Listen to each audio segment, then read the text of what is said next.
I've got a trick if you're going to vibe code that's going to really help you unleash your creativity and create and code things that you never thought possible. And this is coming from me. I've never written a line of code in my life. So here's the trick is that you start from the ending. A lot of people, when they're trying to figure out how to build something, they do it step by step. They say, first do this and then do that and then the next thing. And if you're not a coder, it's kind of hard to think that way. So the thing to do is just start at the end. Say, look, when this thing is done, I want it to look like this and do these things and have these functions. And you start with that. And I'm going to show you 3 projects that I myself made, each one of them in a weekend, sometimes less. And I think you're going to think they're pretty cool. And I'll tell you the story of how I got there.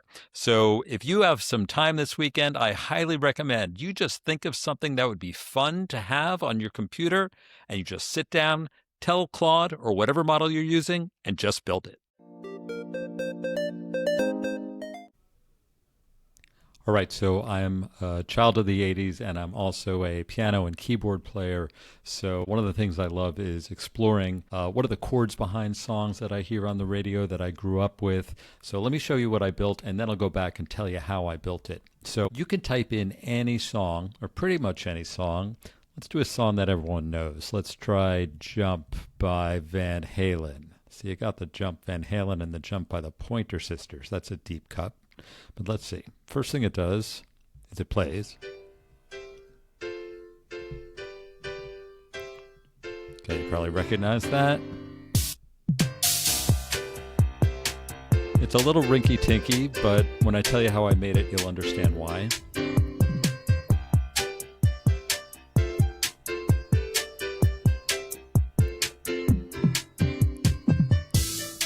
Okay, and then, well, what you see up here is this is a visualization that has something to do with the circle of fifths. This is a piano roll that you might recognize. And then this goes through the chords, and it has high confidence that these are the correct chords. It's not always the correct chords. And then what you can do is you could turn it from, let's see, this is already in the key of C, so it's a major key. You can see what it sounds like in a minor key. Let's see. Now, it sounds weird at first. You think it's wrong. It's actually kind of a different song that way. But it sounds kind of cool. You can go through blues, jazz reharmonization. Let's try that one.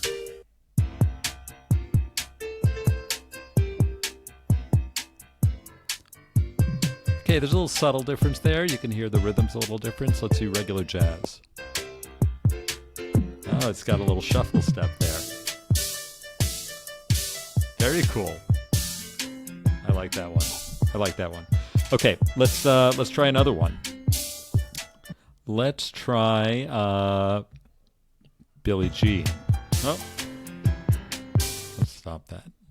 Billie Jean by Michael Jackson. Let's see. Billie Jean, Michael Jackson.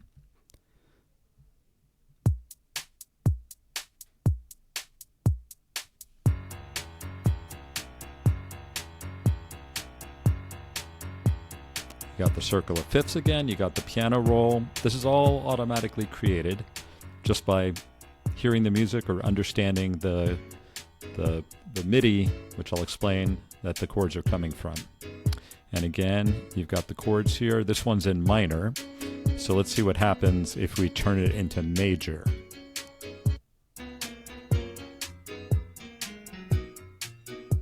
Okay.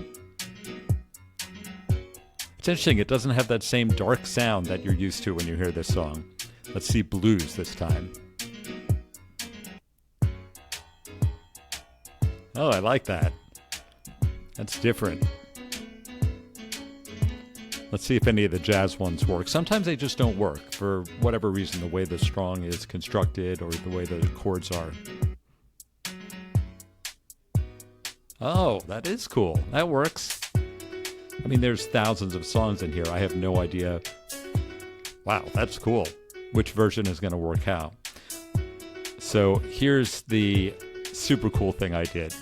If you were alive in the 80s, or even if you weren't, you might remember the video for this. So I have a little video toggle here. See, there's Michael on the little squares that light up. Doing a moonwalk, sort of, like 16-bit.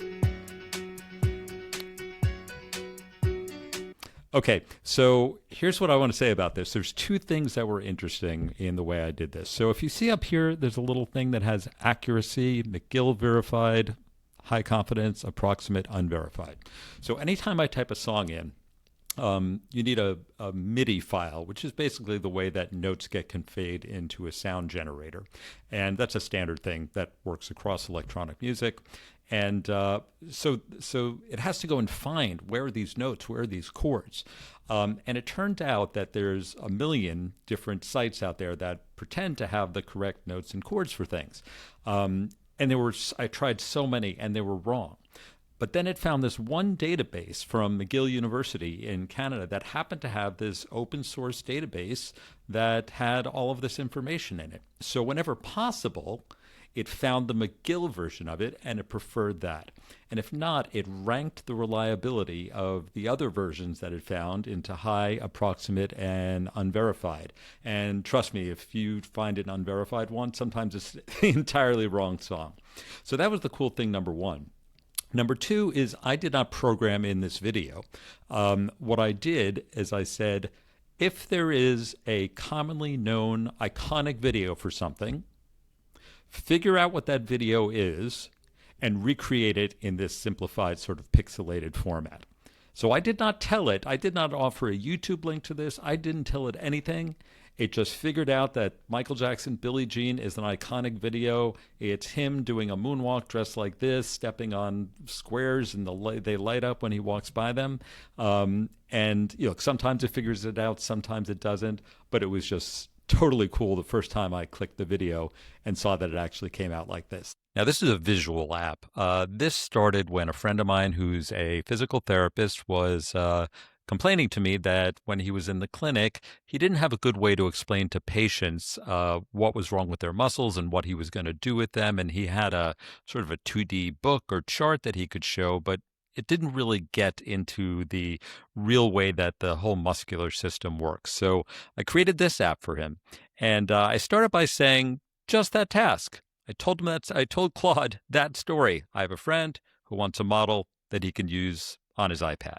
And so the first thing I said is I want some sort of three-dimensional model. And the first thing it gave me was, like, literally it looked like a mannequin made of wood with like a wooden head. And that was not what I wanted at all. So I had to go in and describe, I want one of those things like you hang in a biology classroom.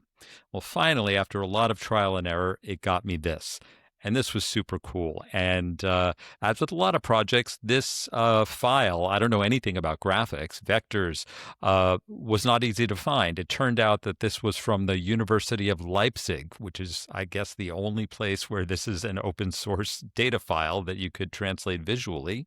So that was the starting point. So when you see here, well, this is the coolest part.